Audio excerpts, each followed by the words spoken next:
오늘 제가 이 아름다운 풍경을 배경으로 해서 건축에 대한 말씀을 드리게 돼서 또 드리겠습니다. 저는 건축에 관해서 이야기를 이곳저곳에 가서 일주일에 꼭 한두 번은 꼭 이런 유의 강의가 있습니다. 그러니까 매번 다른 스토리를 가지고 말씀을 드릴 수가 없어서 거의 같은 이야기로 이렇게 말씀을 드리는데 가능한 한 좀 변환시켜서 바꿔서 말씀을 전달하려고 노력을 하고 있습니다. 어저께 저희 강의 교환을 하다가 여러 번 바꿨습니다. 다만 특별한 시간에 또 강의를 하다가 여러분에게 강의라고 건축관 이야기를 할 수 있다고 하는 것이 저한테도 굉장히 뜻깊은 시간이라고 생각해서 열심히 말씀을 전하겠습니다. 가지고 제목은 어떤 제목으로 할까 하다가 거주 풍경이라고 하는 걸 가져왔습니다. 저는 보니까 이 시리즈가 개인의 작업에 관한 이야기를 갖다가 하는 게 아니라 그만큼 우리가 좋은 풍경, 좋은 건축, 좋은 돈 속에서 살 수 있어야 될까, 또 그것이 무엇일까 하는 것이 바탕이기 때문에 좀 객관적 입장에서 좋은 풍경이라고 하면 어떤 것인가, 우리가 거주하면서 이루어야 될 그런 것이 무엇일까에 대한 문제에 대해서 생각을 해보기로 합니다. 하이데거가 이런 이야기 했습니다. 인간은 어떻게 존재하느냐? 땅 위에 건축함으로써 정주함으로 존재한다고 했습니다. 서양 철학자의 이 말은 대단히 중요합니다. 서양의 철학사에서 인간의 존재는 항상 형이상학적인 뇌리에 있었습니다. 이데아나 어떤 로고스나 이런 것이 인간의 존재의 근본이라고 생각했는데, 하이데거에 들어서 그게 아니라 땅 위에 건축함으로써 존재할 수 있다고 하는 얘기를 했습니다. 그래서 하이데거의 철학을 토폴로기, 땅에 관련된 담론이라고 얘기하는 사람도 있습니다. 그러면서 하이데거가 휠드린의 시를 갖다 인용하면서 시적으로 인간은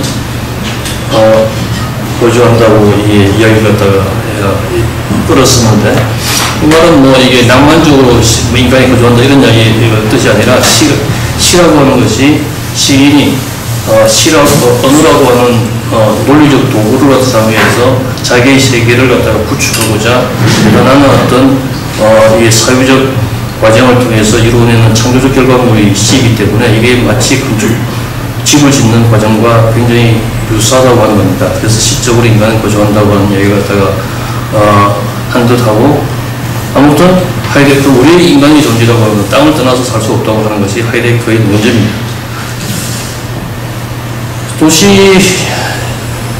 우리가 지금 살고 있는 도시가 점점 사람들 갖다가 수용을 점점 하게 돼가지고 지금 거의 세계 인구의 반이 도시에 살고 있고, 앞으로 2050년 되면 75%가 도시에 살고 있다고 그러니까 75%가 도시에 살고 있다고 하는 것은 거의 모든 인구가 도시에 살게 된다고 하는 겁니다.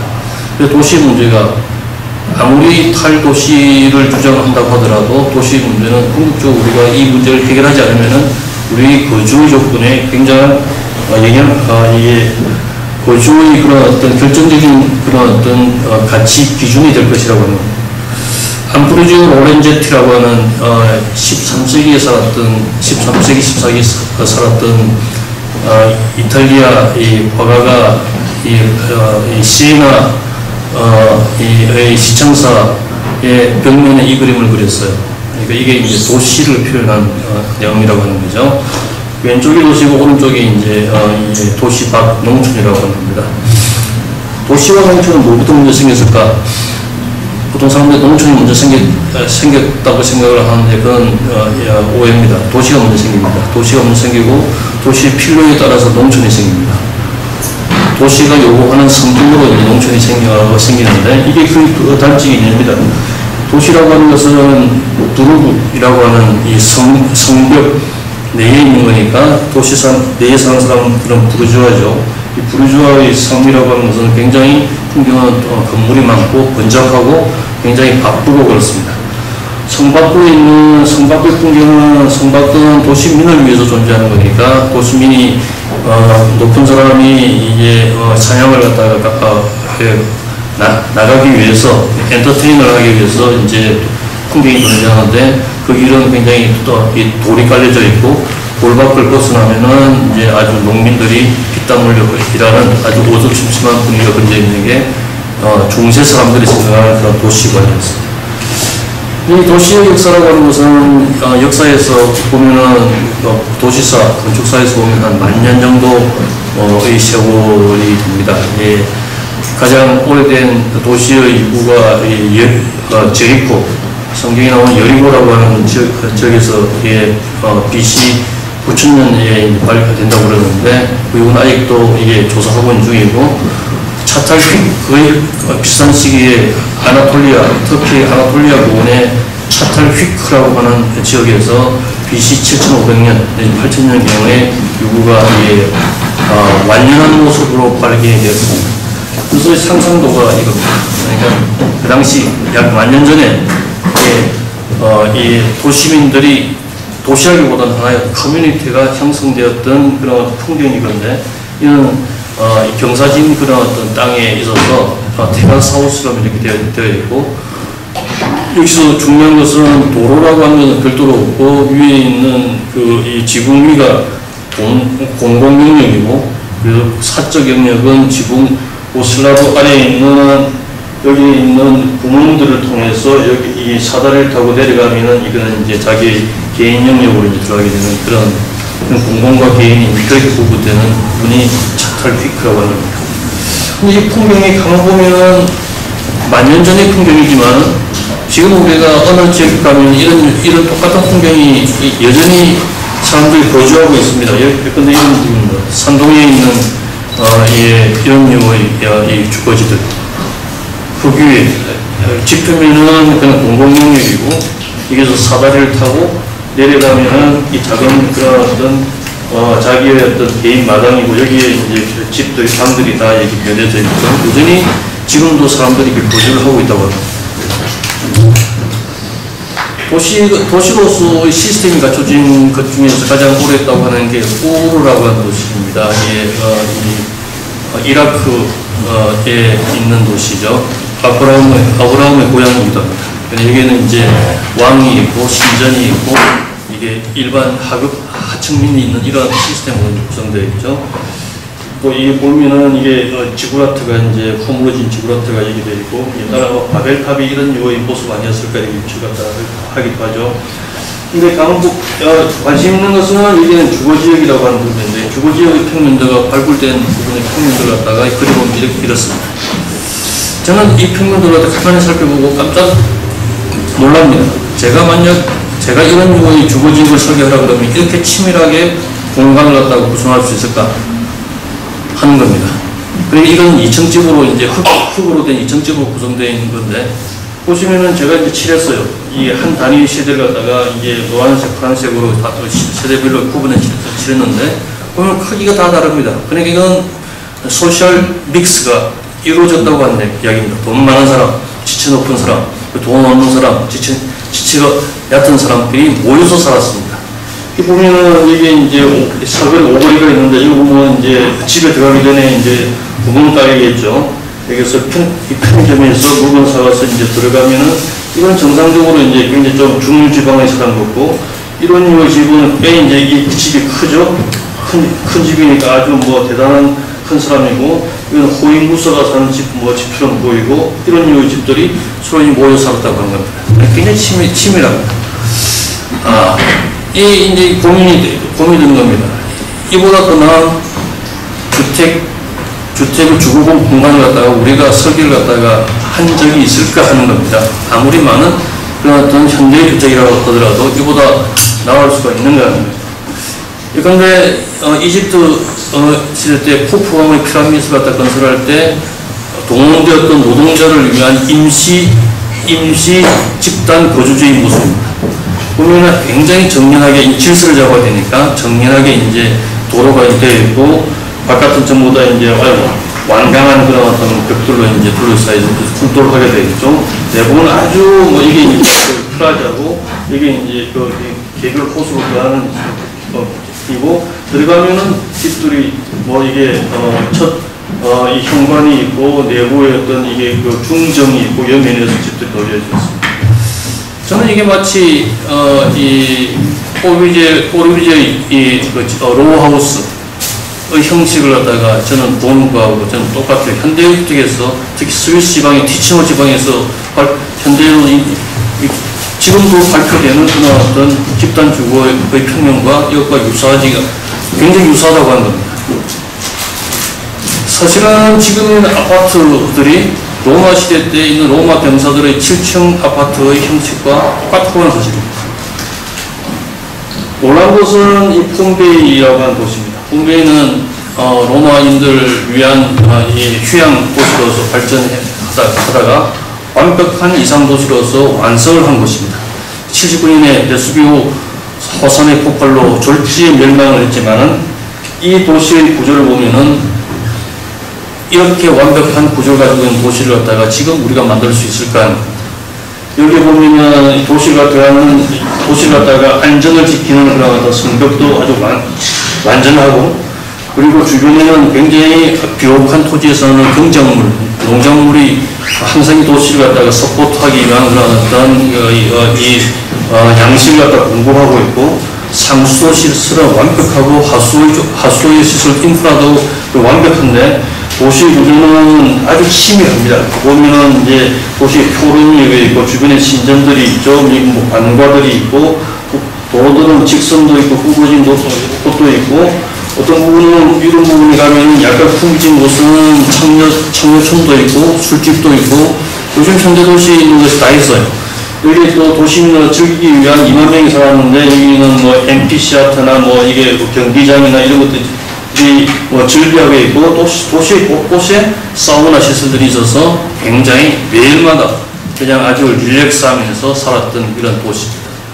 도시에서는 하나 빈 곳이 없어요. 자, 치밀하게 구성된 완전한 도시입니다. 제가 칠을 하지 않았지만은 이 도시를 보면은 아까 이 우리 지방의 평면을 보여드린 대로 그보다 훨씬 더 치밀한 조직을 갖고 있는 게 이 폼페이라는 도시입니다. 제가 폼페이 처음 갔을 때, 이 미윤희 선생하고 같이 갔었을 때 도시를 둘러보고 깜짝 놀랐습니다. 이렇게 완벽한 도시. 더 이상 발전할 길이 없어서 혹시 이게 멸망한 거 아닌가. 이런, 말까지 할 정도로 도시는 굉장히 완벽한 도시입니다. 그렇다면 도시는 진보노하는 것인가? 결코 그렇지 않다고 하는 것에 대해서 우리는 동의할 수밖에 없습니다. 그 당시 있었던, 심지어는 그 당시 있었던 이게 폼페이의 그런 어떤 시가지의 파사드인데, 이게 지금 서울에도 이런 파사드를 갖다가 여전히 짓고 있는 데가 있잖아요. 그러니까 건축이라고 하는 것, 주거라고 하는 것, 도시라고 하는 게 지난 몇천 년 동안에 꾸준히 발전을 했는가 하는 문제에 대해서 우리가 의심할 필요가 있다고 합니다. 이 그림은 이 산지미니아노라고 하는 토스카나 지방의 중세 도시에 있는 하나의 그 막루에 있는 그림입니다. 그러니까 이 산지미니아노의 성부가 도시 전체를 갖다가 움켜쥐고 있는 겁니다. 그러니까 단적으로 당시 중세 사람들이 생각한 도시의 어떤 관념을 여기서 볼 수 있죠. 한 사람이 지배하는 그런 어떤 공동체라고 하는 겁니다. 당시가 이제 르네상스 시대인데, 르네상스 시대는 서양의 건축사에서 굉장히 중요한 일이 벌어지는 이 순간이 있는데, 서양 건축사는 그 전에 가진 여러 가지 관례로 자기 주장을 해보다가 이 주택으로 인해서 통합이 되어서 그 통합된 결과가 텍스트가 되어서 오늘날까지 서양 건축의 중요한 밑바탕이 되었다고 하는 것에 대해서 우리가 주목할 필요가 있습니다. 이게 안드레 플라디오가 설계한 빌라 로톤다입니다. 16세기 후반에 이제 이탈리아 북부도시 비첸차의 교회의 은퇴한 사지를 위해서 이제 설계되고 지어진 집입니다. 이 집은 보면 이 집 설명을 띄워드리면은 여기에 언덕 위에 이게 정사각형의 평면을 갖다 놓고 이걸 갖다가 십자로 갈아서 스퀘어로 갈아서 가운데 둥근 홀을 두고 이 로톤다 홀이라고 칭합니다. 그래서 집주인이 이 로톤다 홀의 가운데 이게 점거하면은 이 사방으로 보이는 통으로 통해 보이는 바깥의 평면을 관찰하고 제어해서 내가 이 집에서 가장 귀한 자고 나아가 확정시켜서 전 세계에서 이 우주에서 가장 존귀한 자라고 하는 걸 인식해 하는 집이 이 집입니다. 같은 이게 적대적 관계가 있고 이 건축을 통해서 그것을 지배한다고 하는 겁니다. 내부를 보면 이제 확실해. 이 도움 위에 있는 이 천장 내부인데 여기는 만신상이 조각되어 있습니다. 제우스를 비롯한 모든 신들이 조각되어 있어서 그 가운데 있는 집주인은 이 신들의 이 도움을 받아서 전 우주를 갖다가 지배한다고 하는 이 생각. 내가 세상의 중심이라고 하는 생각이 이 집에서 잉태된 그런 어떤 건축적 그런 해결책이었고, 이 건축은 발표되고 지어지자마자 대단히 많은 찬사를 받으면서 수많은 아류가 나오기 시작합니다. 따라서 이 집의 형상은 그러니까 내가 세계에서 가장 중심 현장이니까 항상 언덕 위에 우뚝 서야 됩니다. 굉장히 주변을 갖다가 아주 지배하셔야 되고, 지금도 빛인 차를 갖다 들어가 보면은 고속도로에서 내려서 들어가는 업 위에 이 집이 있는데 언덕 위에 우뚝 서서 주변을 갖다 완벽하게 제압한 듯한 이게 자태를 갖다가 여전히 뽐내고 있는 게 이 집입니다. 이 집은 그야말로 다시 강조해서 말씀드리면은 내가 세상의 중심된 자라고 하는 겁니다. 이 집의 영향을 갖다 제가 수없이 많이 받은 게 서양 주사라고 그랬는데, 지금 이 보시는 이 평면도와 적혀 있는 작가들 이름을 보면은 20세기를 풍미한 그런 위대한 건축가들입니다. 그 작품 하나하나마다 대단한 그런 건축사적 변혁을 이뤘다고 평가되고 칭송받는 교과서들입니다. 그럼에도 불구하고 우리가 이 평면들 갖다 보면 공통된 관점이 항상 중앙 집중적인 그 공간을 갖다가 이 관장하는 자가 가장 중심된 자인 이런 류의 그런 사상이 저 정도년에 걸쳐서 팽배해 있다고 합니다. 심지어는 이런 알베르토 캄포 바에사의 이런 주택을 평면을 보면 굉장히 노골적입니다. 저는 스퀘어의 평면을 놓고 이걸 십자로 가르고 이 사람 스스로 나인 스퀘어 컨셉이라고 하는 말을 갖다가 쓰면서 단일 중심의 사상을 갖다가 강조하는 게 450년 전에 팔라디오의 생각이나 현대의 생각이나 다를 바가 하나도 없다고 합니다. 더 심한 예로는 1927년에 바이센 북시들롱이라고 하는 모더니즘을 갖다가 확실하게 인식시킨 이 주거단지 전람회에서 미스반데로가 이게 주동이 되어서 전체를 갖다 리딩했는데, 미스반데로가 만든 이 포스터입니다. 전시대의 주택의 풍경을 갖다가 이제 부인하고 이렇게 이제 가위치를 취했죠. 이런 장식이 있는 것, 이런 것들은 결별하겠다 하고 새롭게 평면들을 놓았는데, 이 내용 평면들이 단순성이 있고 굉장히 전체가 아주 깔끔하고 이렇게 되어 있지만 내용 자체는, 공간의 내용 자체는 단일 중심을 갖고 있는 공간이라고 하는 것은 변함이 없는 사실이었다고 하는 것에 대해서 우리가 주목할 필요가 있다고 합니다. 이게 비단 주택의 이야기뿐만 아니라 도시의 이야기도 마찬가지입니다. 이 그림이 팔마노바라고 하는 도시 계획도고 르네상스 시대 때 만들어진 도시입니다. 주변은 다 적입니다. 적인에게 해자를 팠죠. 안에 이제 높은 성벽을 갖다가 쌓고 내부는 강사형으로 치밀하게 조직했는데 정 가운데는 이 도시를 다스리는 봉건영주가 사는 성취가 있습니다.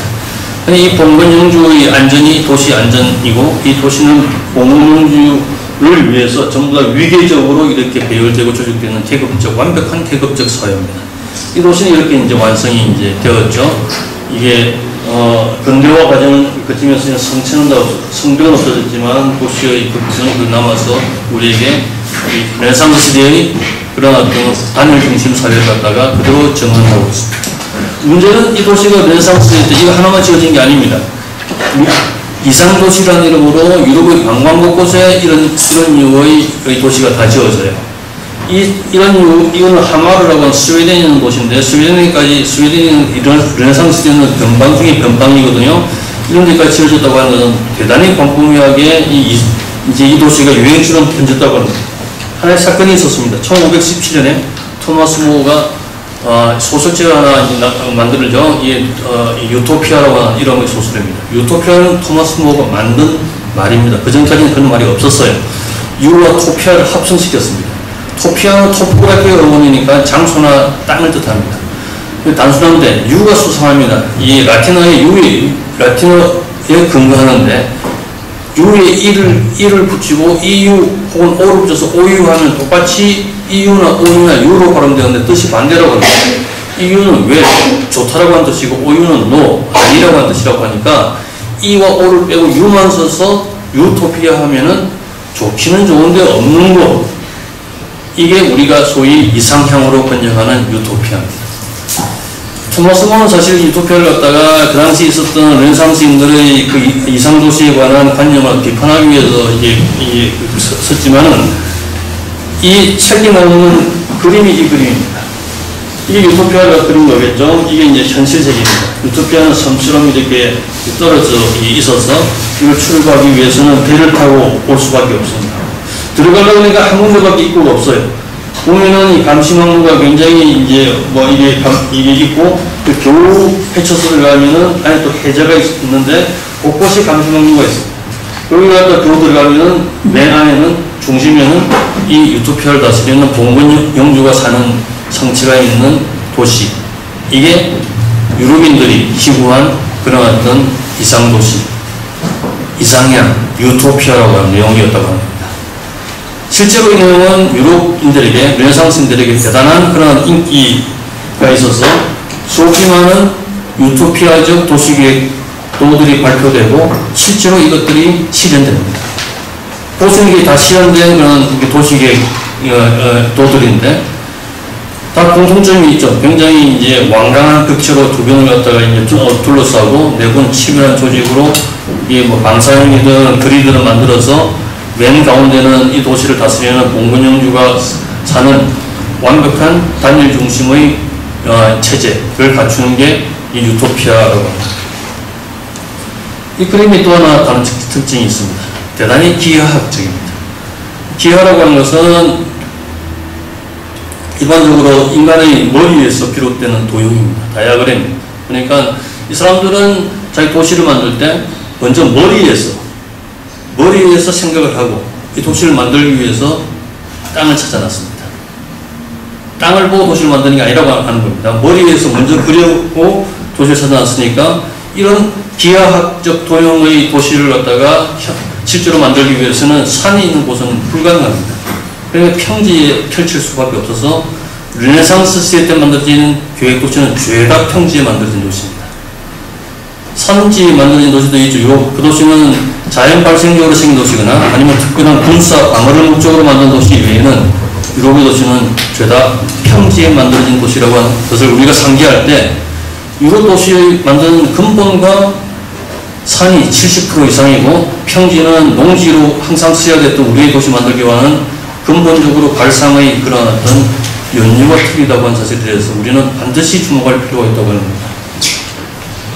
이게 시대를 갖다가 르네상스 시대를 갖다가 올라와서도 이 단일 중심의 세계를 구축한다고 하는 변하지가 않습니다. 이 근대에 들어오면서 루드가 설계한 비샹시옹에 있는 제형공장의 도시, 이거는 이제 산업도시죠.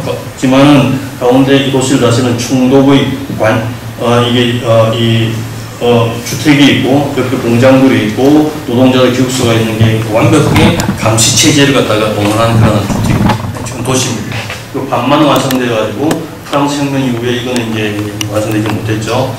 혹은 근대도시의 기틀을 만들었다고 하는 에베네저 호와드의 전원도시계 가든시티라고 하는 것도 도시를 갖다 마더시티와 셔틀라이시티로 구분하고 이게 전체를 갖다 다시 도시를 갖다가 다이어트 하면서 줄이면서 도시의 구조를 갖다 개편하자고 하는 것도 사실 그 하나하나에 보면은 단일 중심의 체제를 갖고 있는 도시의 집합이라고 하는 것에 대해서 우리는 주목할 필요가 있다고 합니다.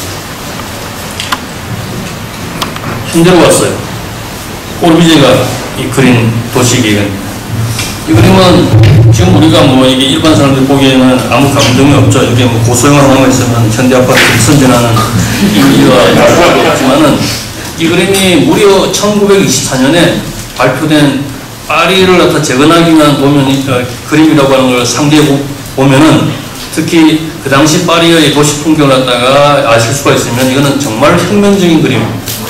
1924년의 파리는 지금도 파리 가보면 공원이 많긴 하지만 여전히 뭐 7, 8층짜리 건물들이 빽빽하게 시가지를 갖다가 그냥 덮고 있죠.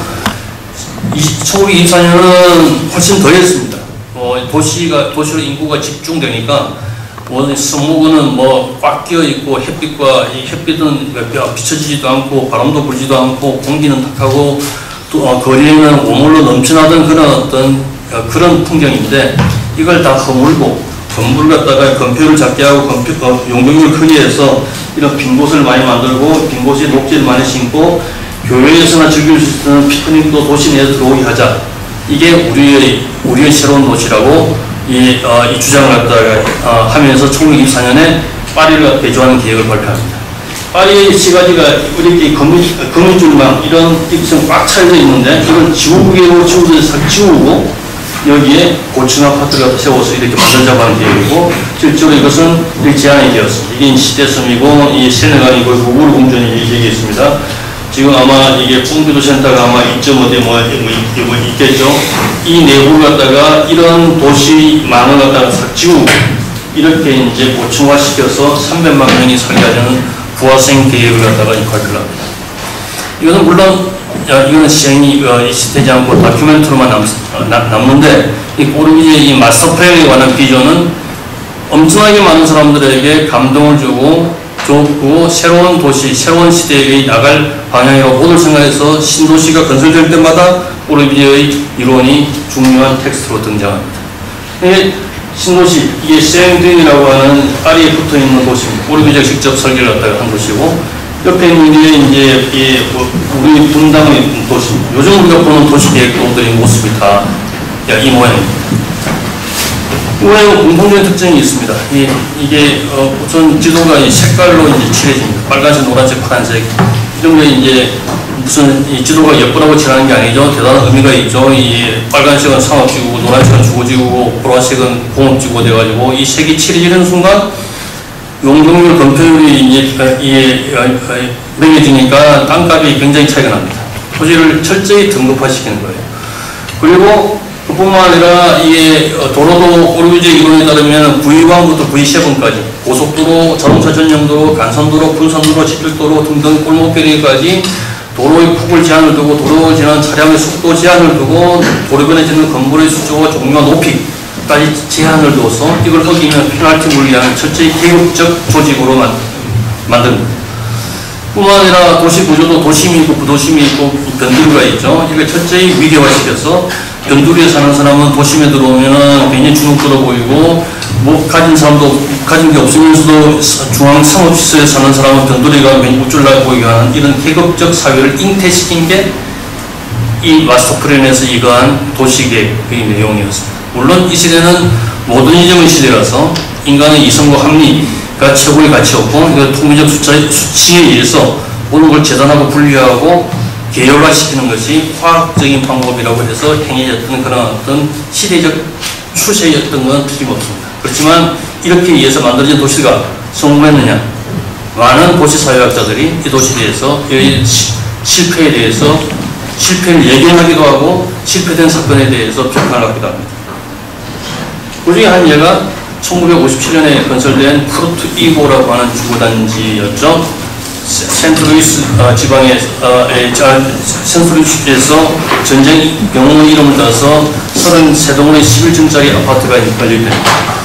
이것은 미노루 야마자키가 이제 설계를 했는데 설계 때부터 미래를 위한 완벽한 신도시의 모델이라고 칭송받고 아키텍처럴 포럼 잡지에서 상까지 받았던 그런 어떤 작업이었습니다. 이 작업은 철저히 CIAM 혹은 꼬르비제 이론을 철저히 따라서 전체를 갖다가 우선 인종부터 흑인과 백인부터 분류하고 그 사는 공간을 갖다가 공공공간과 상업공간, 이게 사유공간으로 철저히 위계화시켜서 그걸 철저히 계급적인 그런 어떤 소사이어티를 만드는 게 목표였고 실제로 그렇게 됐는데 사는 사람이 그렇게 살지 않습니다. 그래서 드디어 이 갈등을 갖다가 견디지 못한 그런 거주민 사이에서 살인사건이 벌어지기 시작해서 그 필두로 해서 끊임없는 도시범죄가 이 새로운 미래 도시 모델이라고 하는 소사이어티에서 계속 벌어지게 되었습니다. 그래서 결국은 움직일 수 있는 엘리베이터가 한 개밖에 없을 정도로 이 신도시는 센트루이스에서 가장 흉악한 도시범죄의 소굴로 변해서 1972년에 센트루이스 정부가 다이나마이트로 이것을 전체를 폭발하고 합니다. 찰스 샘프스가 포스트모더니즘 학자며 이 건축가인 이 사람이 이 시분까지 적시를 하면서 이것이 모더니즘이 종말을 구한 순간이라고 이렇게 이야기를 했습니다.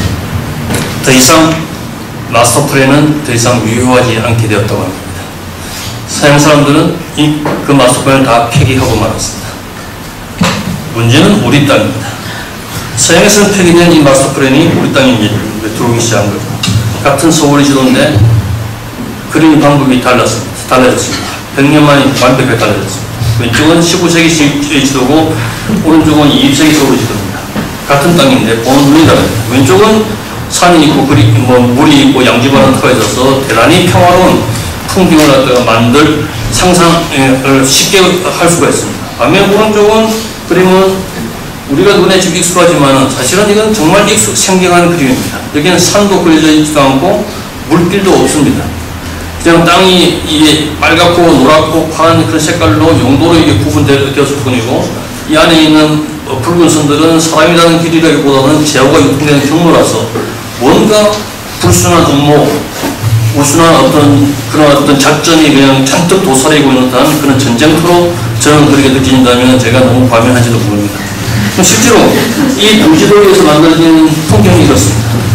왼쪽이 19세기 지도를 만든 이 풍경입니다. 마포입니다. 100년 전의 마포의 모습이 이렇습니다. 산과 물과 이 집들이 그냥 이게 사진이면 불구하고 풍경화처럼 이렇게 아주 아름답게 펼쳐져 있습니다.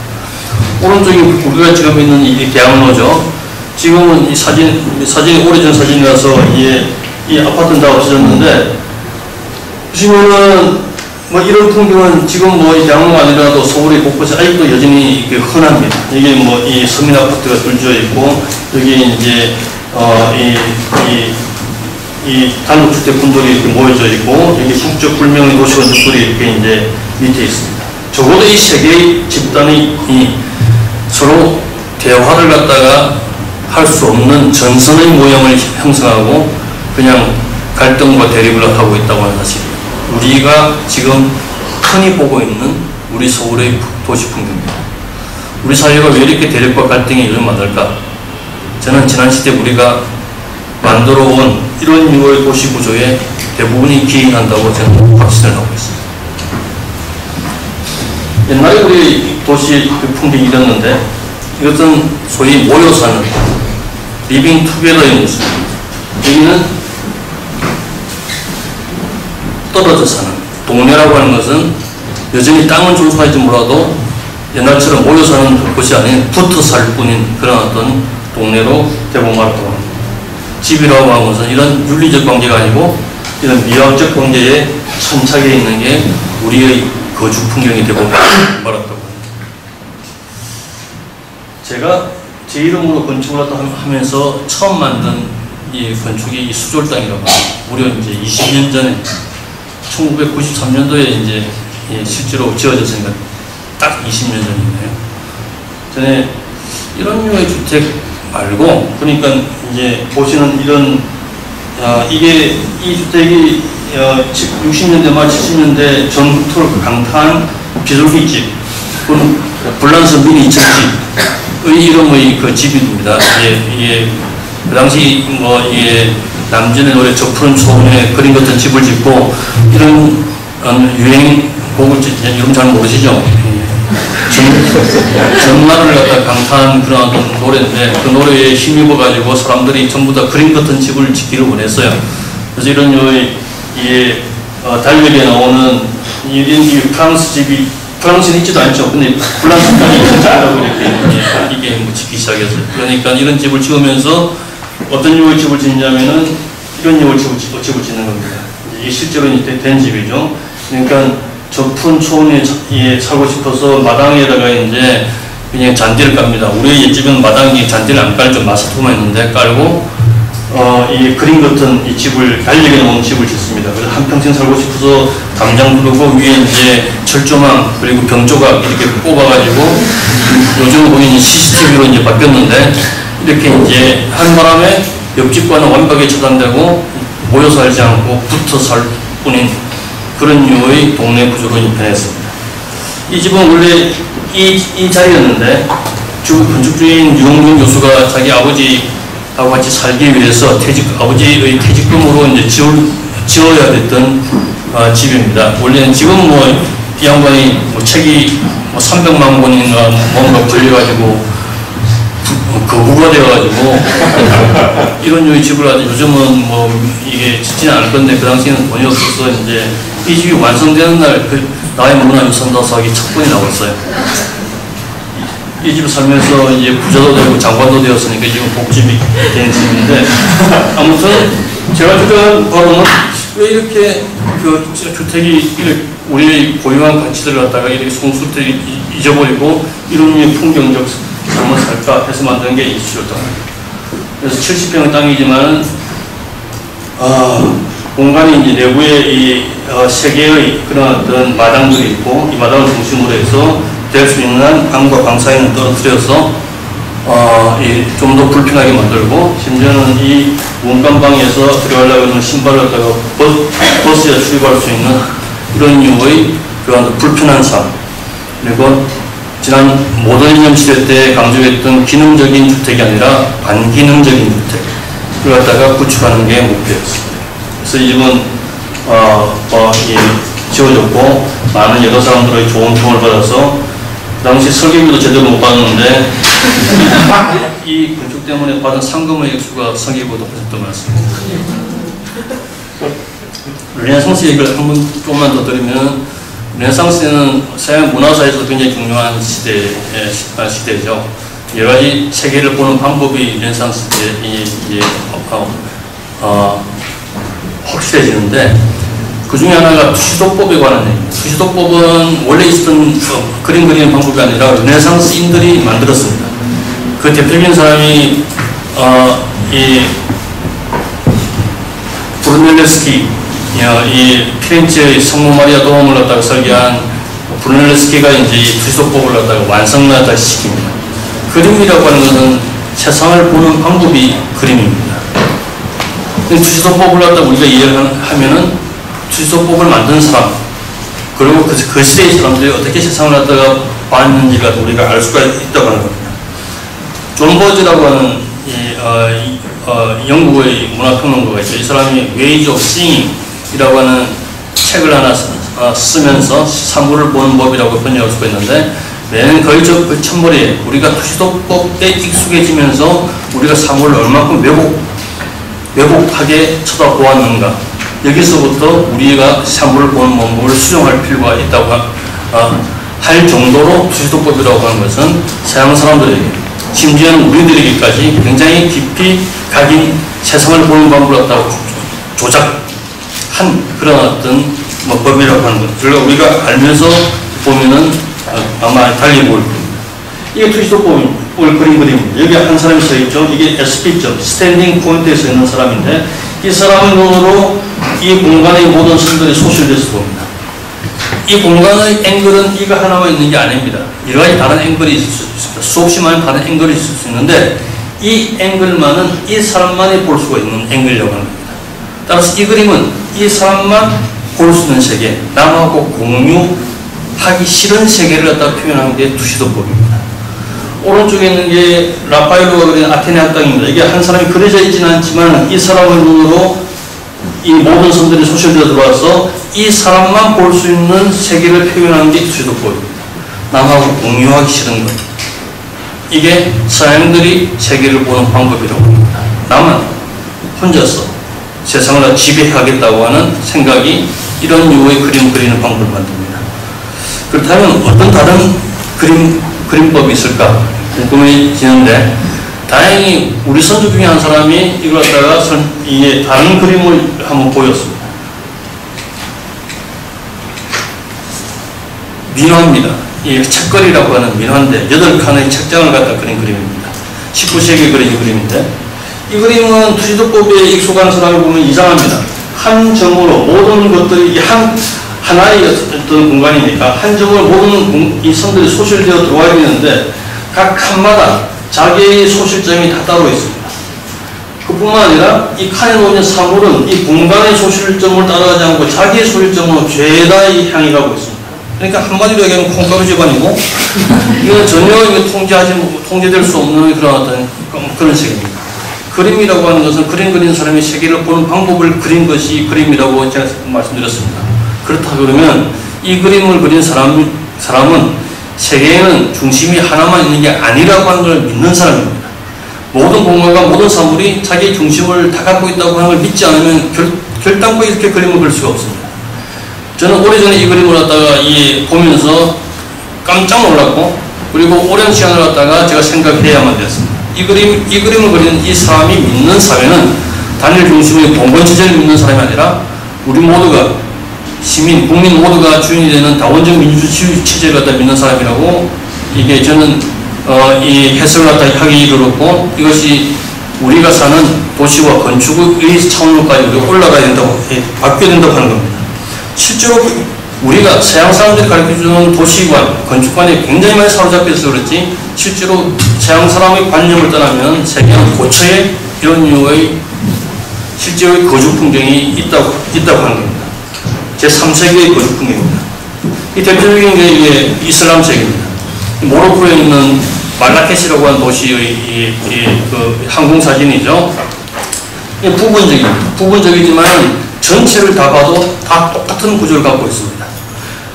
집들이 벌집처럼 다다닥 붙어 있습니다. 길들이라고 하는 것은 이게 그냥 십필줄처럼 이렇게 이어져 있어서 안내지 없이 들어갔다가는 전통과 그 혼자 가는 사람, 처음 가는 사람은 이 거리 분별을 할 수가 없을 정도로 굉장히 밀실화된 그런 어떤 도시 구조입니다. 사는 사람이야 다 아니까 문제였겠죠. 근데 굉장히 혼란스럽고 어떤 이 구조를 보면 가만히 보면 한 가지 원칙이 있습니다. 어떤 원칙이냐면 한 10채 정도의 단위가 이게 이렇게 모여져 있다고 하는 것을 알 수가 있어요. 10채 정도 단위가 이렇게 모여져 있습니다. 이 단위는 어떻게 모여져 있냐면은 최소의 공공시설을 갖다 중심으로 보고 있는데, 최소의 공공시설이 뭐냐면 빵집 하나, 건물 하나입니다. 이 생존을 위한 최소 단위의 공공시설을 갖다가 중심으로 10채 정도가 모여서 이게 하나의 최소의 사회, 최소의 도시를 이루고 있다고 합니다. 이게 증식되어서 전체가 나타납니다. 그러니까 이 도시는 전체가 서로가 서로에 대해서 굉장히 평등합니다. 이게 이슬람교의 원리입니다. 알라 밑에는 모든 사람들이 평등하다고 하는 그런 어떤 신념을 그대로 사유화시킨 겁니다. 여기에 주거지역, 상업지역, 공업지역, 이런 용도지역 구분이 없어요. 이게 물론 뭐 중앙로, 중앙농양 이런 어떤 봉건주의 잔재를 가리키는 낱말이 없죠. 모든 것이 모든 것에 평등합니다. 그러니까 여기는 부분적으로 더 떼어져도 괜찮고, 이거 한 부분이 없어져도 이 도시는 존속하는 겁니다. 발타벤야민이 이런 이야기 했어요. 이 도시에 관해서 굉장한 많은 그런 어떤 사유를 하고 글을 쓴 철학가인데, 이 사람이 자기는 유리시즈라고 하는 책을 읽기를 참 좋아하는데, 왜냐하면 언제 어디서든 어느 페이지를 펼쳐보아도 전체의 줄거리를 갖다가 알 수 있어서 좋다고 하면서, 자기가 좋아하는 도시, 민주주의 도시는 도시 어느 구석에 떨어지더라도 그 구석만으로도 도시 전체를 이해할 수 있는 도시가 민주주의 도시라고 했습니다. 다른 말로 하면 부분의 전체와 맞먹는 가치를 가지고 있는 도시, 개인이 전부와 대등한 관계를 갖고 있는 도시, 대의를 위해서 소수를 갖다 희생시키지 않는 도시가 이게 민주주의 도시라고 하는 겁니다. 그 도시가 딴 데가 아니라 이미 750년에 건설된 이 도시에서 이미 그 도시가 실현되고 있다고 하는 사실에 대해서 우리가 주목할 필요가 있다고 합니다. 이것은 요즘 만드는 도시가 아닙니다. 무려 1200년이 지난 도시고, 제가 보기에는 앞으로도 1000년 이상을 덕분히 버틸 수 있는 소위 확실한 지속 가능한 도시가 이런 류의 것입니다. 지난 5월달에 제가 다시 똑같은 도시 페이지를 갖다가 갔어요. 서울시 공무원들 좀 교육 좀 시키느라고 한 30명 끌고 가서 이 도시에 대해서 보여줬습니다. 한 20년 만에 저 무창 갔는데, 20년 전에 갔을 때나 지금이나 도시가 틀려진 게 없습니다. 여전히 지속하고 아주 건강한 삶이 있습니다. 천몇백 년 된 도시니까 도시는 굉장히 낡았지만은 뭐 갖고 있는 게 이 기억이라는 측면에서 보면 대단히 풍부한 그런 어떤 겁니다. 어디 하나 뭐 굉장히 남루하고 허술하지만은 그런 도시의 진정 성적 가치에서 보면은 어디 하나 소홀히 할 틈이 없는 그런 곳입니다. 골목들은 길들이 이렇게 좁고 굉장히 길고 어디나 다 연결되어 있습니다. 밑에는 다 또 붙어 있어서 이 어둡고 밝고하는 이런 레이어들이 수없이 나타나고 이런 뭐 미로 같은데 뭐 이렇게 올라오고 내려가고 이렇게 거미줄 망처럼 쳐져 있고 어떤 부분은 이 몸을 비틀어야 들어갈 수가 뭐 있는 정도로 좁지만은 집안 자체에 하나 들어가면 굉장히 안에 이제 이 마당이 있어서 아주 밝은 그런 어떤 곳들이 점 전체를 이루고 있는 곳이 이 폐지라는 곳입니다. 심지어는 좀 뭐 넓은 곳은 이런 어떤 공적 공간으로 쓰는데 또 넓은 시장으로 쓰이고 굉장히 긴 곳은 뭐 쇼핑몰처럼 이렇게 쓰여져 있고 가운데는 뭐 공장, 무드지라는 공장이고 이게 세계에서 가장 오래됐던 대학이 아르윈 대학이라고 있는데 이게 폐지에 있는 대학입니다. 지나가다 보면은 조금 뭐 이게 정결한 그런 어떤 대문을 갖고 있는데 이게 세계에서 가장 오래된 대학이라고 합니다. 대부분 이렇게 대단히 정교한 그런 어떤 건축으로 꾸며져 있습니다. 그렇지만 전부 다 이것들이 시내 특별한 곳이 있는 게 아니라 길 가다 보면 좁은 길에 가고 있고 이런 공사 중이라서 내부는 못 찍었지만 이 폐지를 만든 오스마니아 왕의 무덤이 있는 곳인데 이것도 골목길 가다 보면은 이게 뭐 그냥 구석에 이제 있는 게 모두가 모두 평등한 도시를 갖다 만든 그런 어떤 연유고 지금도 건강히 살고 있다고 합니다. 사실 이런 류의 도시를 보기 위해서 우리가 이 폐지까지 모로코까지 갈 필요도 사실 없습니다. 우리 주변에도 얼마든지 있는 도시인데 이게 소위 달동네라고 하는 도시입니다. 건축가와 도시계획가가 만들지 않은 동네입니다. 주민 스스로 만든 동네입니다. 달동네는 못 사는 사람들이 사는 동네니까 이게 가진 게 굉장히 작죠. 그래서 많은 부분을 같이 모여서 나누면서 살아야 되는 그런 어떤 삶의 형태를 가지는 게 달동네입니다. 그래서 서로 모여서 나누는 삶의 공간이 이 도로에 나와 있습니다. 가진 게 작으니까 질투는 작습니다. 이 도로가 산비탈에 있는 동네니까 이게 도로가 이게 직선으로 갈 수가 없죠. 그래서 뽀글뽀글하고 뭐 후벼지고 하면서 도로의 폭이 달라지면서 이게 온갖 기능을 다 담습니다. 여기 뭐 좀 넓은 곳은 시장이 되고 팔레트가 되고 어른들 모이는 곳이 되고 어린이 놀이터가 되고 하는 우리 도시 생활의 모든 공공적 활동의 전부 다 퍼져 있는 데가 달동네의 도로에 있습니다. 이 통행만을 위한 곳이 아닙니다.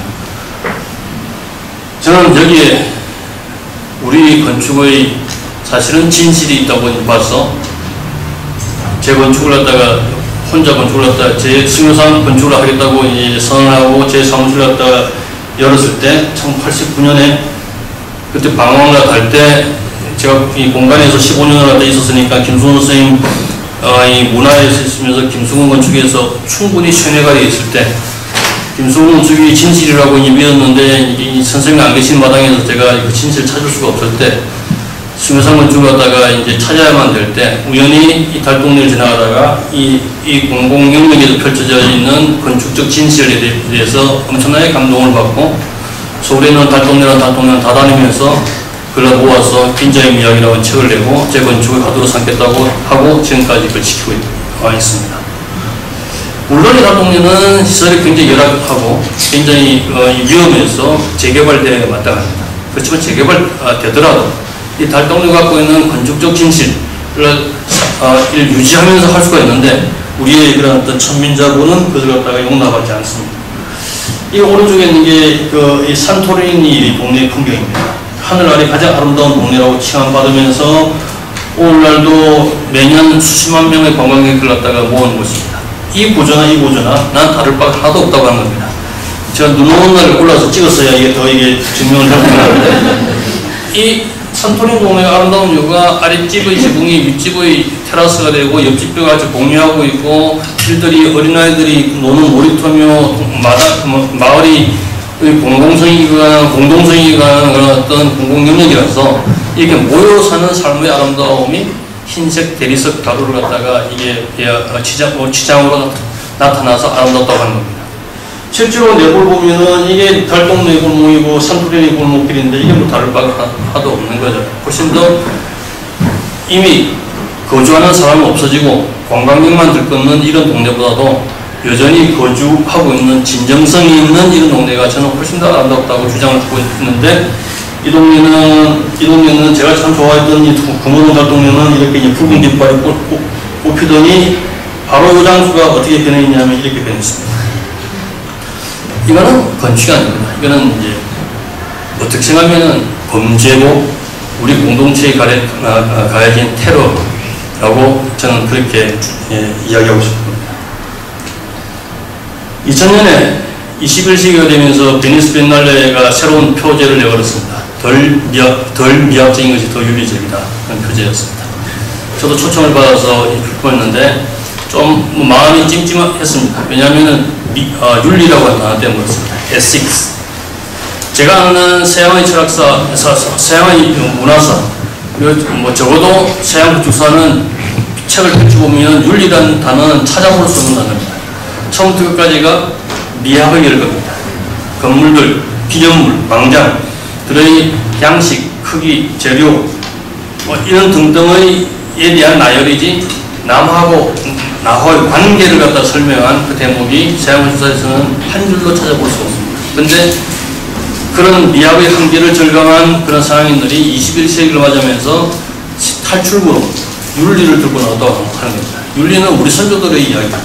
우리 선조들이 집을 지을 때 항상 자연과 인간과 건축의 윤리적 관계에서 구축한 게 우리의 건축인데, 우리는 이제 윤리가 전시대적이라고 쇠뇌당하고 미학이 근대화라고 우리가 강제당하면서 윤리를 버렸는데, 서양인들은 다시 윤리를 딱 들고 나오더라고요.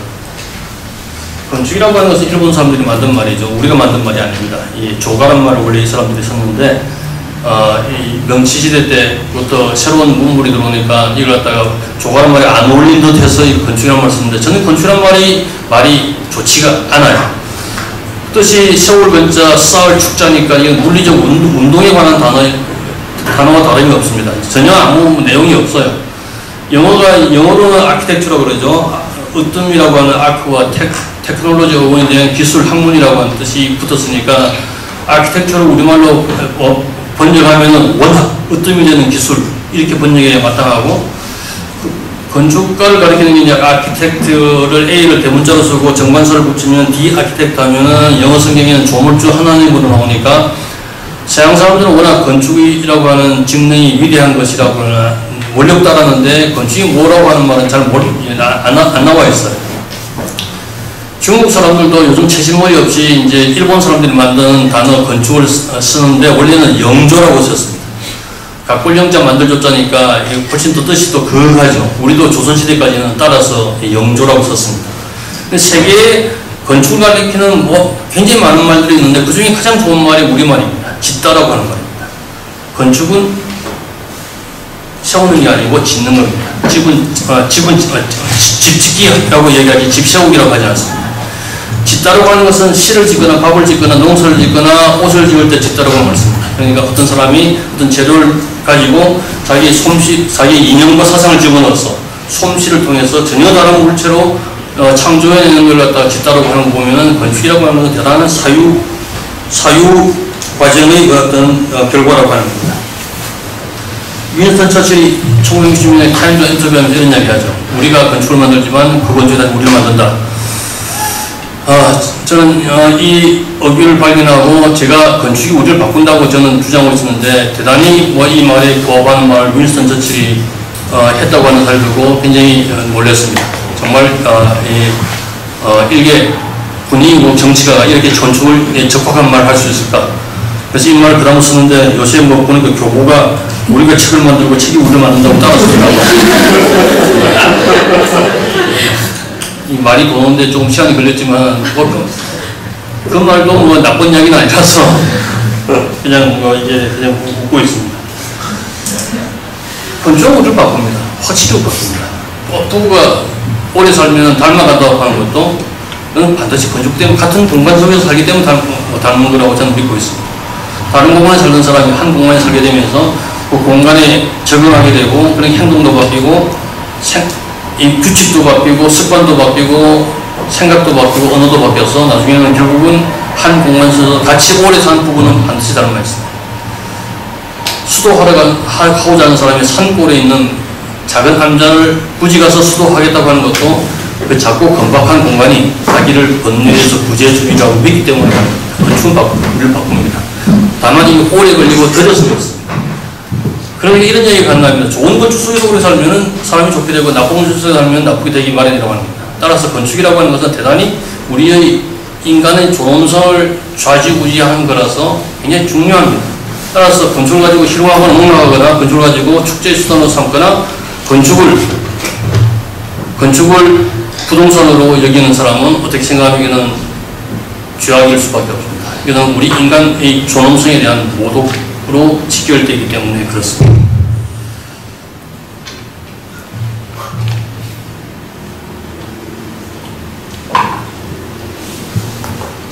우리나라 대통령들이 왜 하나같이 임기 말이 되면은 그냥 이 비참한 굴을 하고 여기서 물러날까? 이 나쁜 건축에서 원년을 살게 된 그런 결과가 아닐까 그런 생각을 할 수밖에 없습니다. 이 건축은 전두환 대통령 시절에 만들어졌습니다. 정통성이 없는 사람이었으니까 조선 왕조의 봉건 시대의 건축을 갖다가 차용을 해서 만듭니다. 뭐 건축도 이런 목조 건축이어야 되는데 이 크기가 있으니까 콘크리트로 이게 목조처럼 흉내내서 만듭니다. 완벽한 사이비 건축입니다. 내부는 더 흉악합니다. 내부는 거주할 수가 없는 그런 어떤 크기를 갖고 있는데 방문하는 사람은 그렇겠지만 여기서 거주하는 사람은 여기에서 아무리 민주적인 사람도 여기 원년을 거주하게 되면은 이 공간에 그냥 영향을 받아서 스스로 쓸데없는 권위에 휩싸이게 되고 쓸데없는 가식을 잊게 되는 결과가 우리 대통령들이 비참한 말로라고 합니다. 위대한 독재자들 보면 그 옆에는 항상 유능한 건축가들이 있어 왔습니다. 이집트 시대도 마찬가지고요. 그리스 로마 시대 다 마찬가지입니다. 건축을 통하지 않고는 독재할 수가 없습니다. 건축이 우리 삶을 갖다가 좌지우지하기 때문에 그렇습니다. 그 중에 가장 건축의 힘을 잘 아는 사람이 히틀러입니다.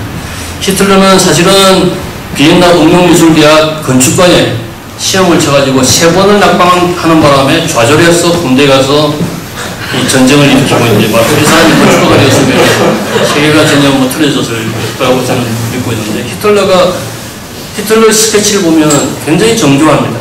스케일도 완벽하게 딱 맞습니다.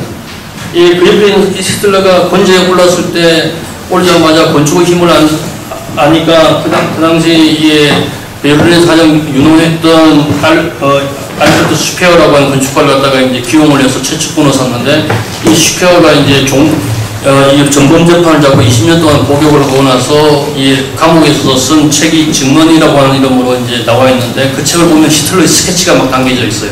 보면은 건물 스케치가 히틀러 스케치가 웬만한 건축가를 뺨칠 정도로 굉장히 정확합니다. 그래서 히틀러가 권좌를 잡자마자 자기를 신격화시키기 위해서 이 슈페어를 갖다가 이걸 갖다가 조정해서 엄청난 많은 건물들을 갖다가 만듭니다.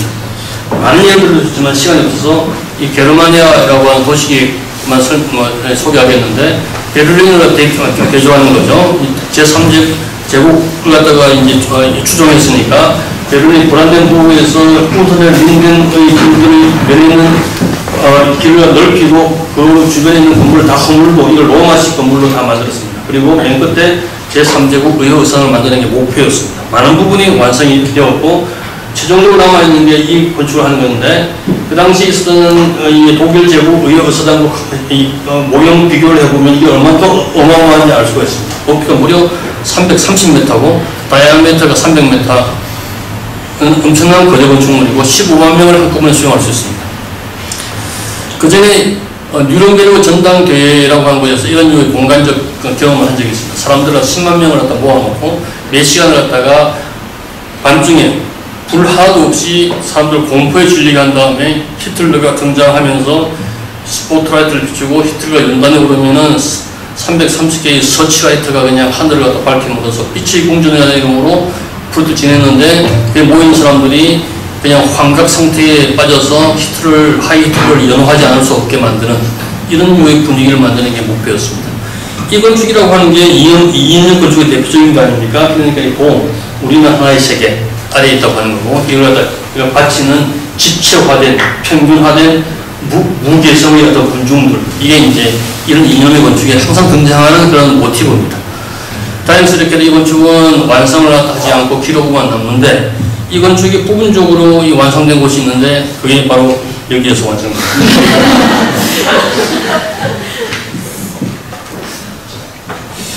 우리나라 정치가 왜 이 모양 이 꼴일까?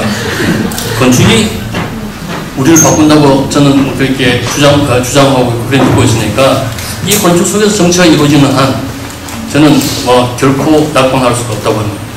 이 건축은 박정희 대통령 시절에 만들어졌습니다. 4명의 건축가들, 건축 교수님들이 만들었는데 지금은 아무도 본인이 설계했다고 잘 하지 않는 것 같습니다.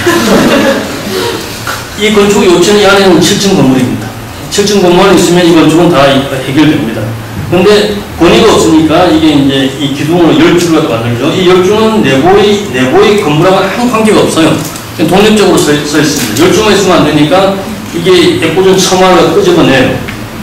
그래서 이 열줄가 받치고 있는 것처럼 이렇게 만듭니다. 이거는 전혀 건물하고 관계없는 이야기고 치장적 요소밖에 안 된다고 합니다. 그러니까 허위입니다. 아무튼 이렇게 설계를 해서 요것만 설계해서 가지고 왔는데, 그 당시 경호실장이 차지철인데, 차지철이 원어민 파란 볼펜을 요거 그랬다고 그래요. 이러면 그 번역을 쓰지 않겠느냐. 이게 실화입니다. 그래서 지어진 게, 이런 류의 도움이라고 하는 것은 도움 밑에 중앙부의 가장 중요한 공간이 있어야 마땅하죠. 근데 이 도움의 하부에 의사당이 있는 게 아니라 이 도움의 하부는 현관의 천정입니다. 근데 아무 가치가 없어. 빛도 유입되지도 않고 높은 곳에 있으니까 아무 가치가 없고 그냥 벙 뚫려져 있는데 저기 왜 뚫려져 있는지 모르는 겁니다. 그러니까 허위입니다. 철저히 허위입니다. 이런 류의 건축이 우리를 진실되게 할 수가 없어서 그것이 이루어지는 행위가 그렇지 않은가 이렇게 생각할 따름입니다. 도시라고 하는 건 무엇일까? 다시 도시 얘기를 갖다가 들어오면은 12시 반에 마치면 되는 거죠. 도시는 사실은 두 가지 뜻이 있습니다. 우리는 한 단어로 도시라고 그러는데 영어가 다릅니다. 영어는 시티도 도시고 어반도 도시 아닙니까? 근데 이 시티와 어반의 뜻이 다르다고 합니다. 시티는 시비타스에서 비롯되어 있고, 어반은 우르구스에서 이 그리스에 이제 어원을 갖는데, 뜻은 시티라고 하는 뜻은 사회에 가까운 이야기고, 어반은 물리적 환경에 가까운 이야기입니다. 그러니까 이 두 개가 합쳐져야 도시가 됩니다.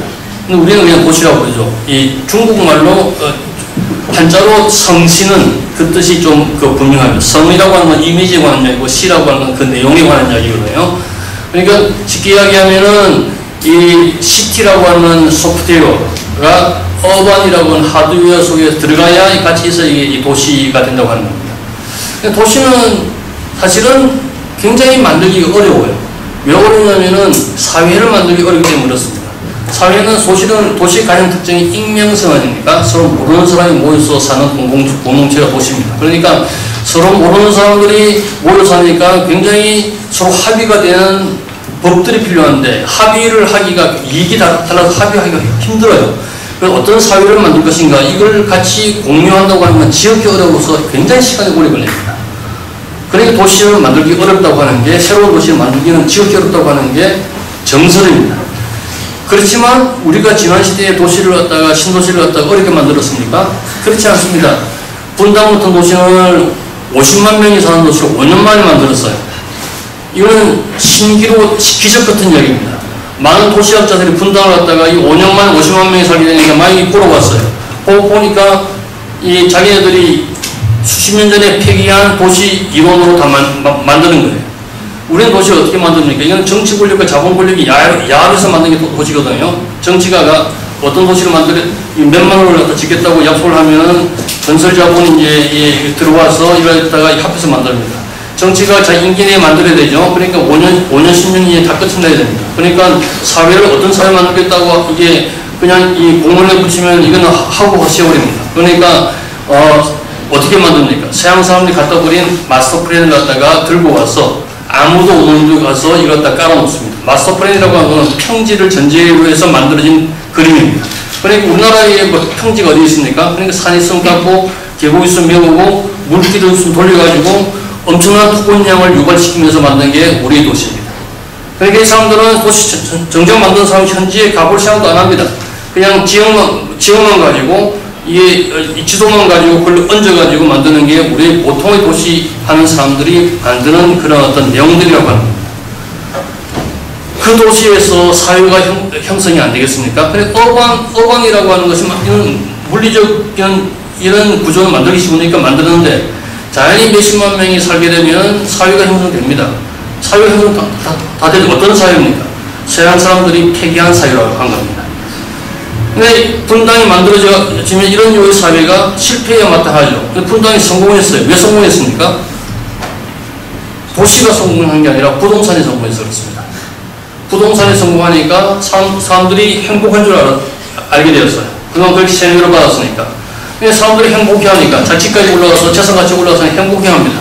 이걸 갖다가 이용을 해야 되죠. 그래서 일산도 만들고 이 3번도 만들고 평촌도 만들고 이 수도권을 다 주다 그렇게 이제 두들겨 만들더니 그뿐만 아니라 지방도 우리도 만들어달라고 그러니까 지방으로 가서 영남이든 호남이든 뭐 부산이든 모든 다 똑같은 이론으로 똑같은 마스터 플랜을 갖다가 덮어서 만든 게 지난 시대에 우리가 만든 지금도 만들고 있는 도시 계획들입니다. 그러니까 사회에서 잉태되는 사회라고 하는 것은 당연히 똑같은 사회입니다.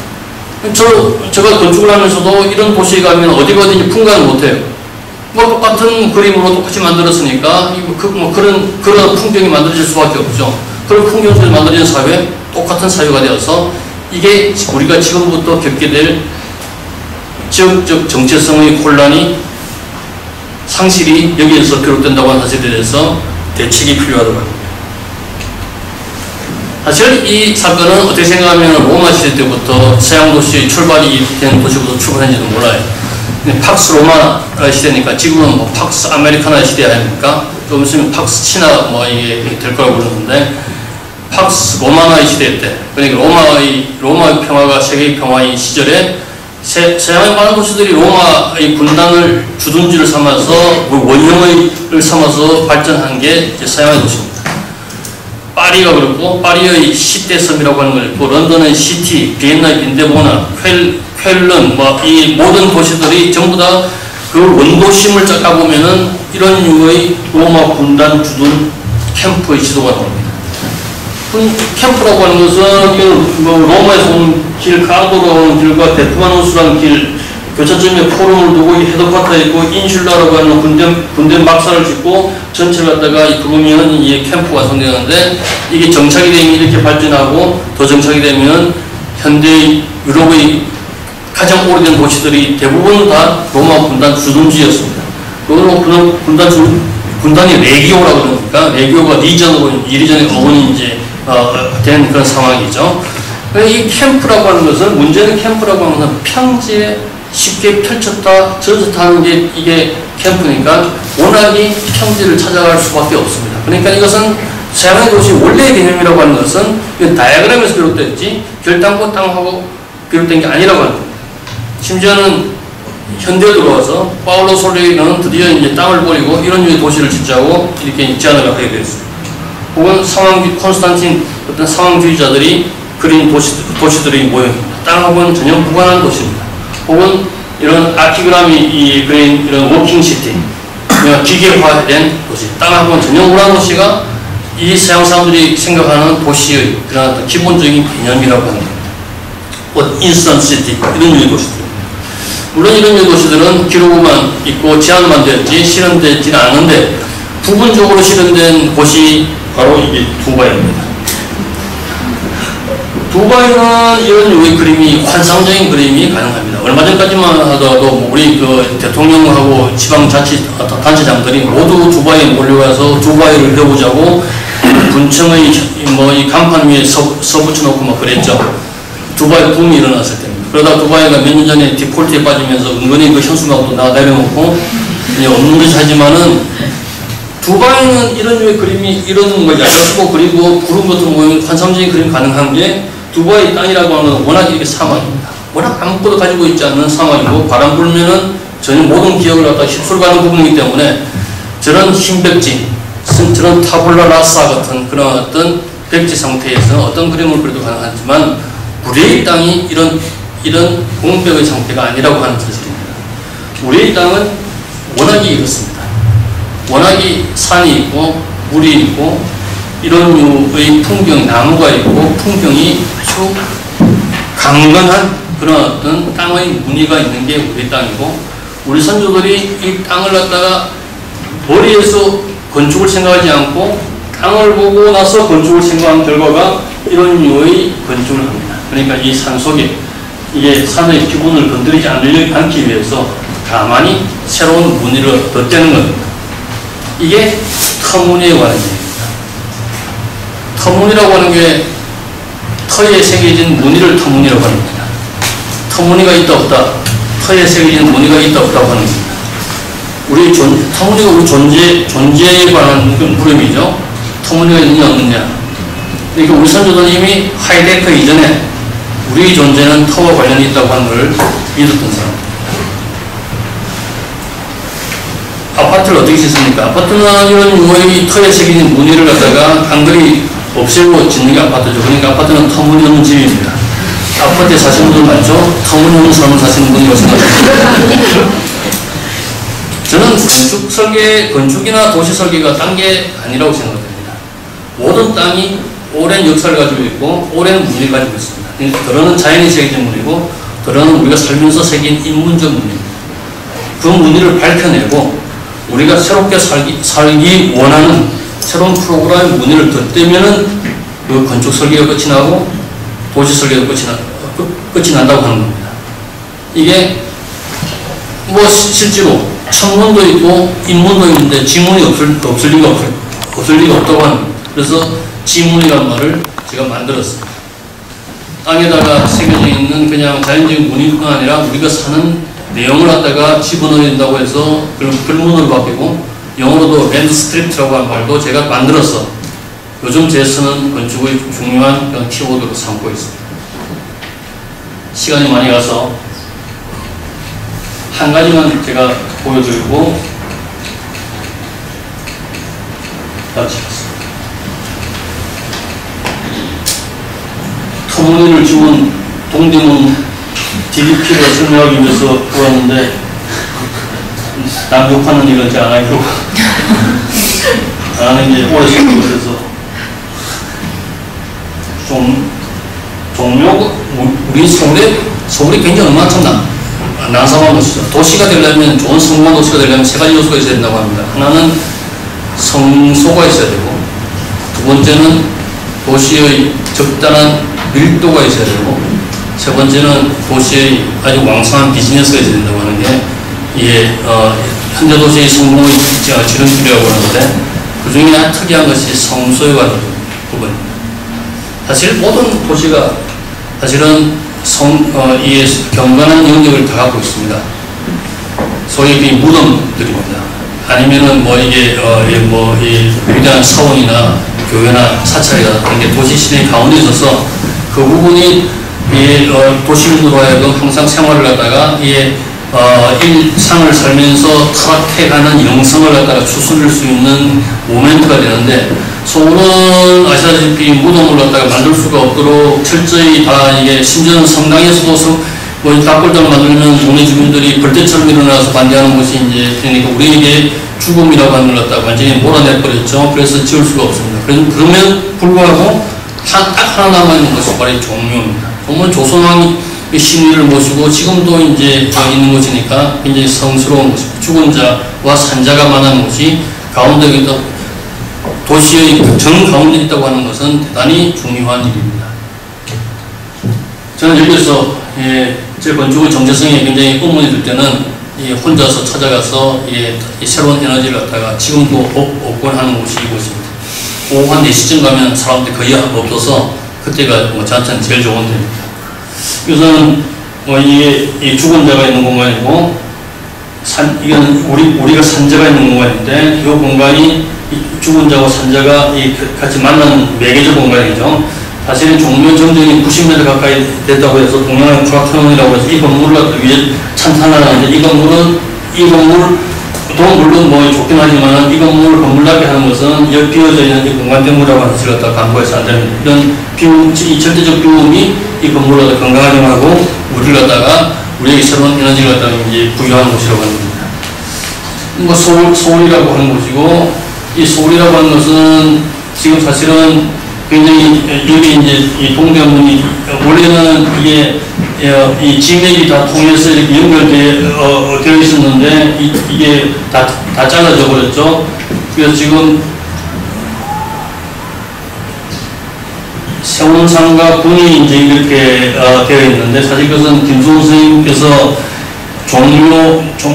그러니까 백두산, 금강산, 그리고 삼각산, 그리고 북악산, 그리고 창덕궁, 종묘로 연결되어 있는 그 백두대간의 녹지의 길을 갖다가 이렇게 서울의 단면을 갖다가 크로스해서 와서 남산으로 연결시켜서 남산을 용산과 한강으로 이게 입적하는 그런 뜻에서 만들었는데, 이게 그냥 왜곡되어서 건설되는 바람에 그 일이 무산되어 있죠. 지금 사실은 제가 서울시에 관한 일을 갖다가 관여를 몇 개 하고 있는데, 이것을 사실 그 원래의 뜻을 리바이벌 하는 그런 일을 갖다가 리스토어하는 일을 갖다가 지금 하고 있습니다. 그러면 이 그림에서 표시된 것처럼 이렇게 연결되죠. 서울이라고 하는, 우리의 땅이라고 하는 것은 끊겨진 게 아니라 항상 이렇게 지목대 연결되어서 이게 금강산하고 연결되어서 백두대간하고 연결되는 거거든요. 그러면 이 지목들이 이렇게 와서 물하고 연결되면은 이런 생태적 그런 부실이 그 통로가 확실히 있는데, 이 부분들이 다 끊어져 있는 부분을 갖다가 이제 크로스로 연결시키면 좋지 않을까 하는 생각을 갖다가 하고, 근데 마침 제가 이 용산 공원을 갖다가 이제 현상공원에 당선되면서 이게 2027년에 완성될 예정이지만은 이 꿈이 더 구체화되서 이 작업에 몰두하고 있습니다. 이건 다음 기회에 설명을 못 드리겠고, 하나의 프로젝트를 갖다 또 간단히 설명드리면은, 제가 이 달동네, 백사마을이라고 하는 게 우리 서울에 남아있는 마지막 달동네인데, 이 달동네가 백사마을은 중개본동의 이 번지 이름입니다. 이 서울의 어떤 외곽에 이렇게 이제 고립되어 있는 바람에 이 개발이 안 되어 있던 차를 갖다가 다시 이제 백사마을은 60년대 청계천 왕십리에 살던 사람들 갖다 강제 이주시켜서 이제 이루어진 달동네입니다. 이렇게 지금 형성되어 있는 걸 갖다가 이게 또 이제 개발의 야욕이 이걸 갖다가 이게 지나갈 수가 없어서 이런 식으로 이제 개발하겠다고 발표가 된 걸 제가 간절히 호소를 하고, 이것만이라도 새롭게 개발하자고 이제 어필을 갖다가 한 끝에 그렇다면 임대하는 부분을 다른 방식으로 개발하자. 이거는 이미 거주민의 동의를 얻었으니까 분양하는 부분 이렇게 개발할 수밖에 없고, 나머지 부분을 갖다가 주거지 보존구역이라고 이게 칭하고 하자 하는, 이 정도라도 이제 허락을 받아서 이 전체를 갖다가 보존 및 재생 계획이라는 이름으로 몇 팀을 이루어서 얘기하고 있습니다. 뭘 보존할 것인가 하는 문제인데, 이런 달동네가 납부되고 이게 위험한 곳이니까 보존하는 것이 무엇이 우선돼야 되겠다는 여러 가지 토론을 끝에 여러 가지 어떤 자료를 찾고 나서 나온 결론이 무슨 지형을 보존하자 하는 거고, 한 번째는 사는 사람들의 패드, 그러니까 이 주거지의 어떤 경계를 보존하자고 하는 거고, 길들을 그대로 보존하자고 하는 거고, 이 사람 사는 방식을 그대로 보존하자는 겁니다. 그래서 원주민들이 새로 건물이 들었으면 다른 데로 이탈되거나 이전될 수밖에 없는 사정을 갖다가 중지하고 원주민이 그대로 정착하게 만들자고 하는 겁니다. 이 네 가지가 중요한 이슈였습니다. 그래서 이런 지형을 갖다 보존하고 당연히 보존됩니다. 터라고 하는 것은 이런 유의 터의 작은 단위들이 있는데, 이 터들을 갖다가 다 보존하겠다고 합니다. 이것은 인공의 환경이 만들어진 터지만은 이 터가 대단한 역사를 갖다가 이제 기억을 하게 하는 터라서 이걸 보존하기로 했고, 또 이런 길들을 다 보존하자고 합니다. 물론 필요한 길들이 더 필요한 길이 있는데 내더라도 이런 유의 오밀 조명길 아무리 작고 험난한 길이라도 이건 그대로 보존하자고 정리가 되고 이런 유의 생활 방식을 보존하자고. 그래서 이야기인 게 이 코하우징이라는 개념입니다. 그러니까 보통 사람들이 떠나는 게 새롭게 지어진 건물이 관리비가 제대로 분담할 수가 없어서 떠나는데 그렇다 그러면은 자기가 소유하는 부분은 자기 집 한 집 안에 부엌과 세탁실, 식당 이게 다 소유할 필요가 없으니까 어떤 사람 침실만 쓰고 나머지 시설은 심지어는 화장실이나 욕실이나 세탁실이나 식당, 부엌 다 공유하는 그런 어떤 시스템 사회를 만들자고 합니다. 물론 어떤 부분은 전유하는 부분도 있겠지만 이런 비율을 조사한 결과 여러 가지 자료를 받아서 공유주택, 공유마을을 전제로 해서 이제 설계를 하게 되었습니다. 필요한 길들, 법령에 따라서 필요한 이모전시로한 길도 이 세 군데를 더 확충을 했는데 이거는 주어진 레벨에 따라서 기존의 지시를 갖다가 파헤치지 않고 하는 의미에서 보존을 하고 지금 있는 텃밭이나 이 공공시설물이 지금 있는 곳에는 그대로 보존해서 그의 내용만 이제 바꾸자고 합니다. 이 텃밭이 그대로 보존하고 심지어는 주변에 지어지는 건립물의 형태도 이상한 형태로 만들지 말고 지금 있는 주거지 형태를 그대로 따라서 이게 도시 이 어반팜 도시 농경지를 갖다가 만들어서 개발하자고 하는 거고 그래서 파일로트 플랜을 갖다 작성을 해서 전체의 디자인 가이드를 갖다 완성을 했습니다. 그래서 이게 여러 가지 검증을 갖다가 거친 결과 이게 되면은 이런 류의 집 현재 상태가 덴시티는 좀 올라가지만 전체 풍경은 그대로 이제 보존을 갖다가 하게 될 것으로 생각돼서 전체를 24구역으로 나누고 12명의 건축가들 갖다가 선정을 해서 한 사람이 선정을 하는 것보다는 다양성의 확보를 위해서 12명의 건축가가 협업하면서 이루어지면은 내년 이게 2, 3년 이내는 전혀 다른 형식의 그런 어떤 마을이 서울에 나타나면은 지금까지 해왔던 그런 유의 개발과는 전혀 다른 방식으로 환경을 만들 수 있을 거라고 생각합니다. 제가 사실은 올해 만드는 서울 건축정책위원회 위원장으로서 제 시간을 많은 부분을 쏟고 지난달에 서울 건축 선언이라고 하는 걸 발표를 했습니다. 서울의 건축은 이렇게 새롭게 하겠다고 하는 측면에서 발표를 했고 이것은 앞으로 공공 프로젝트를 갖다 발표할 때 이 선언에 입각해서 건축 설계를 갖다가 진행하게 될 것이고 민간 건축도 심의를 할 때 이 기준에 따라서 심의를 하게 될 것이라고 합니다. 선언 내용을 잠시만 설명드리면은 전체적으로는 건축이라고 하는 무엇인가는 정의에 관한 부분이 있고 그다음에 서울에 관한 이 정의가 있습니다. 서울은 수도고 역사도시고 생태고 세계도시고 민주주의 도시라고 정의했고 지난 시대에 잘못된 걸 반성하고 서울을 갖다가 개발보다는 지속, 체험에서 비움, 아침에서 열림으로 이 시스템으로 바꾸자고 하는 거고 그래서 건축 선언을 발표했는데 10가지 조항이 있습니다. 첫째는 서울에 있는 건축은 모든 사람들이 누려야 마땅하는 공공재라고 하는 건축의 공공성을 강조를 했고 그리고 건축은 도시와 더불어서 존재하는 커뮤널리티, 공동성에 관한 이 문제를 강조를 했고 그리고 건축은 우리 안전성에 관해서 안전이라고 하는 것이 건물이 안전하다 이런 정도가 아니라 공동의 구조, 도시 구조가 안전해야 된다니까 좀 더 깊어져 있습니다. 그리고 건축은 새로 짓는 것보다는 기존의 건물을 갖다가 고쳐서 새로 짓자고 하는 지속의 가치에 대해서 강조를 하고 그리고 건축은 필지를 개발을 할 때 필지를 통폐합을 앞으로 하지 않겠다고 이야기를 했습니다. 같은 필지는 지금 기존 필지 자체가 굉장한 내러티브한 그런 이야기가 있으니 그걸 그대로 유지하겠다고 이야기를 했고 그 다음에 건축이 갖고 있는 역사 그리고 건축은 특별한 어떤 사람만 사는 게 아니라 보편적 그런 어떤 사회를 구성해야 된다고 그랬고 여러 가지 그 다음부터는 건축가의 그 어떤 작업의 환경을 갖다가 보존하고 그리고 여러 가지 주체들 건축가뿐만 아니라 시공자 그리고 이게 건축주들의 어떤 협력에 관한 부분도 공평한 정의로운 그런 협력에 관한 부분이고 그리고 시민의 참여에 관한 부분 10가지 항목을 갖다가 선언을 갖다 하고 이 서울이 가지고 있는 나아가야 될 방향이 메트로폴리스가 아니라 성찰의 도시라고 이름을 하는 메타폴리스적 관점에서 서울을 갖다가 만들어 나가겠다고 선언을 갖다가 한 바가 있습니다. 그것은 지금까지 우리가 사는 도시라고 하는 것은 성장을 목표로 해왔었습니다. 성장과 개발이 주된 프레임이었는데 사실은 도시는 항상 성장하고 개발되는 것뿐만 아니라 도시라고 하는 것은 시시때때로 구태도하고 변화하는 거지, 살아 움직이는 거지, 결단코 성장하는 게 도시가 아닙니다. 그래서 필요한 것은 성장의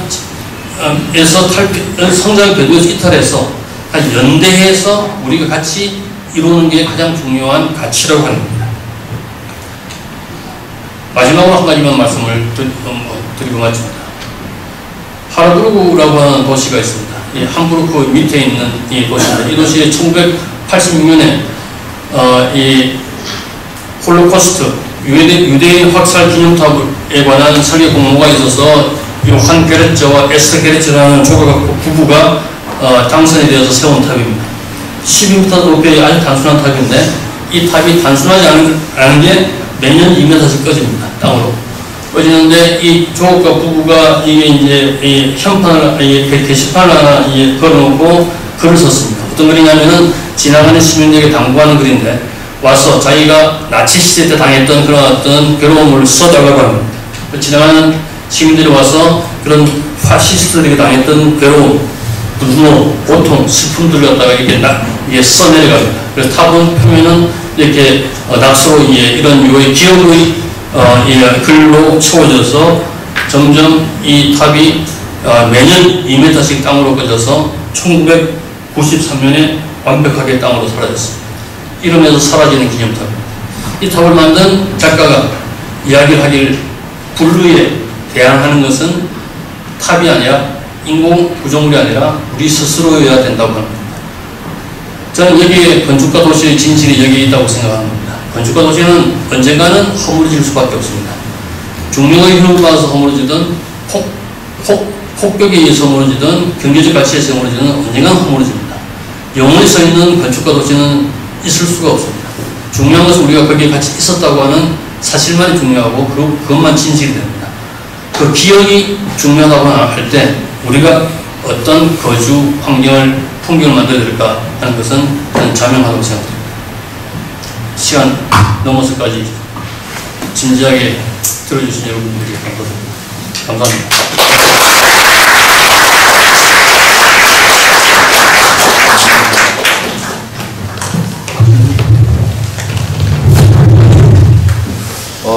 저희가 하던 대로 질문 3분만 기회를 드리겠습니다.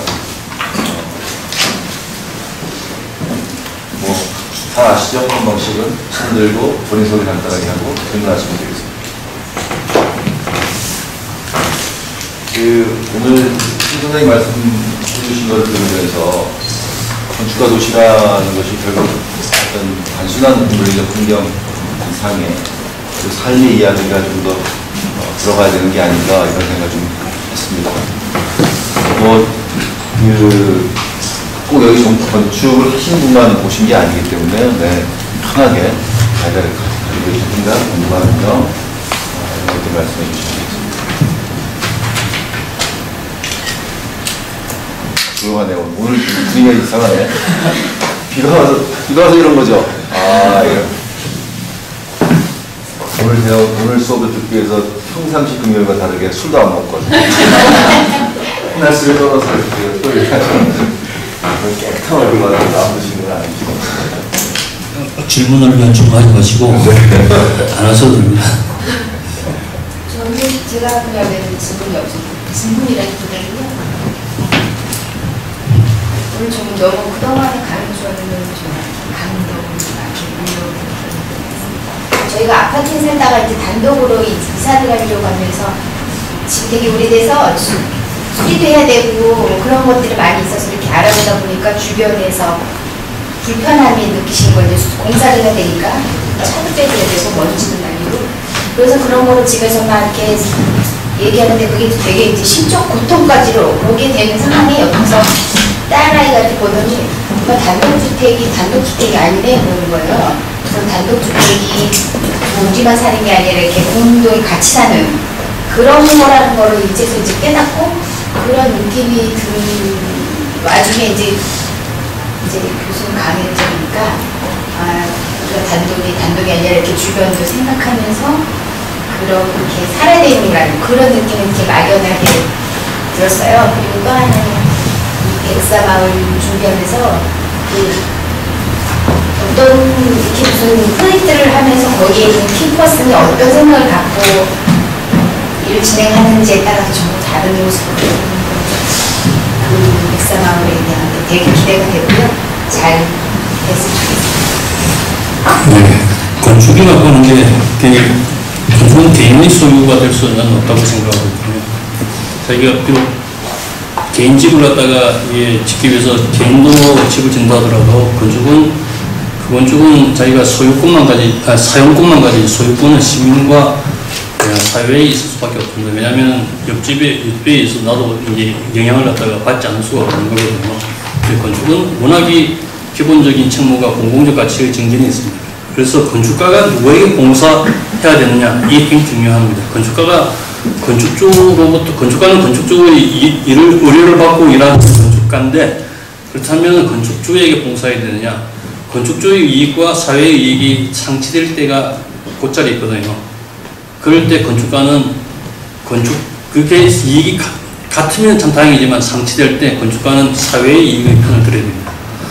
만약 그렇지 않고 사회 이익을 배반하고 건축주의 편을 들면은 건축주의 신여가 되고 하수인 되고 한 번 배반하면 두 번 배반하게 되고 그 사람은 그 이후로 건축가가 될 수가 없다고 하는 겁니다. 그래서 저는 건축을 택하는 후배들이나 학생들에게 항상 강조하는 게 건축가로서의 공공적 가치가 직무가 건축가는 이미 공공적 가치를 증진시킨 사람이 건축주의 이익을 위해서 노력하는 사람 아니라고 이제 강조하고 있는데 이 말을 듣는 건축주들은 대단히 섭섭할 거 아닙니까?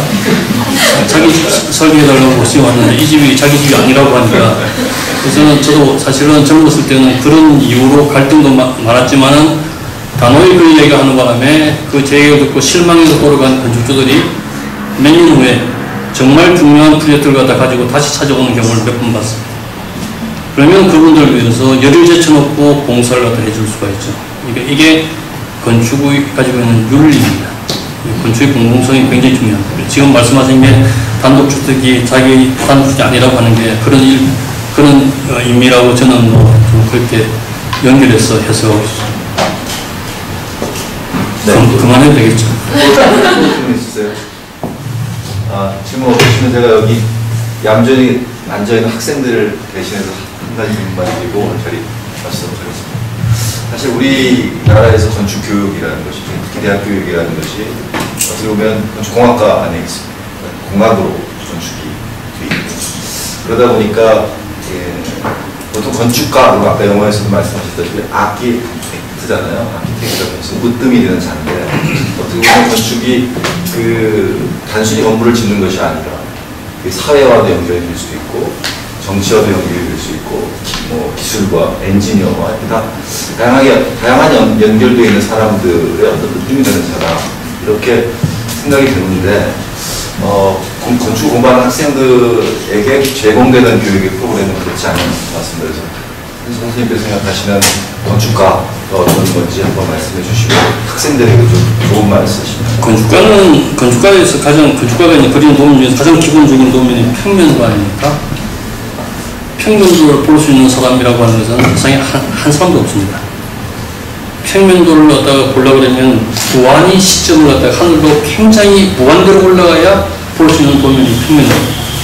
그러니까 신밖에 할 수 없는 일이 평면도를 갖다가 만드는 작업이라고 합니다.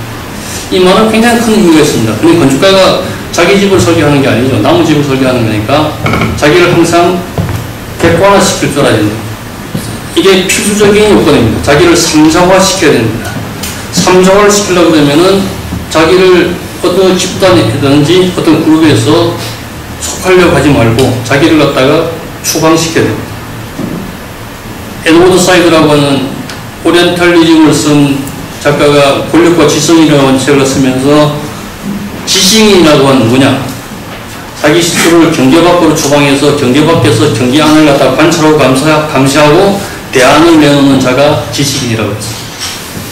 건축가는 예술가이기 이전에 나무 집을 갖다가 설계한 사람이거든요. 자기 집을 설계한 사람이 아니거든요. 나무 집이라고 나무 삶은 대단히 귀중한 사람입니다. 그 사람이 한 사람이라도 우주보다 귀할 수가 있는 생명인데 그래서 그 삶에 대한 존경과 애정이 있으려고 그러면은 자기를 항상 객관화시키는 게 첫 번째 작업이고 이거는 공학이든 예술이든 이런 관계가 없는 겁니다. 이 작업이 전제가 되지 않으면 건축가로서 입장을 갖다 공부해 할 수가 없습니다. 그러니까 자기를 객관화시키려고 그러면은 공부해야 되는 게 무슨 예술이나 공학에 관한 공부가 아닙니다.